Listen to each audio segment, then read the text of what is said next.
going to talk to you about how to be happier at work, and this applies to absolutely everyone.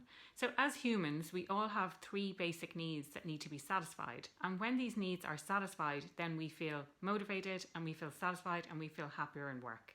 Those three needs are autonomy, relatedness and competence. I'll go through each one individually and explain a little bit more about what it is and what you can do. So autonomy is that sense of control over what it is that you do and how you do it. And it can show up in a few different ways. So when there's too much autonomy, it can lead to a lack of direction. So you might have a to-do list, but you don't really know the direction that you're actually going and how that to-do list is going to get you there. The other side of that is when you don't have enough autonomy, and I'm sure a few people can relate to this, it's when you're being micromanaged. It's when someone is telling you what to do and how to do it. And it's really not a good feeling at all. So it's finding that balance of the direction, knowing the direction that you need to take, and having the freedom to be able to go about your job in the way that you would like to be able to do it.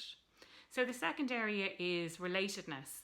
And this means having that sense of belonging. So it's that sense of belonging that you feel in the workplace. So it could be an inclusive workplace.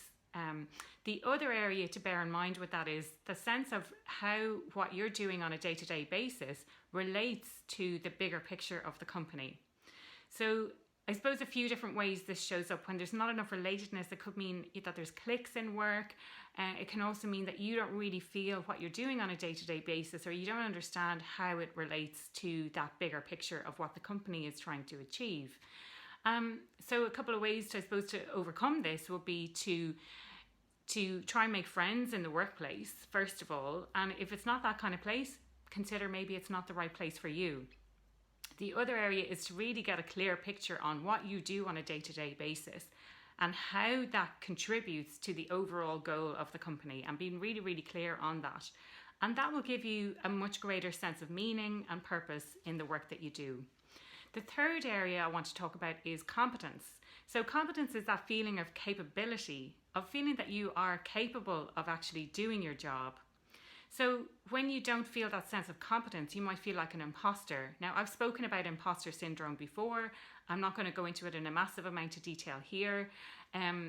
But it's really about believing in yourself.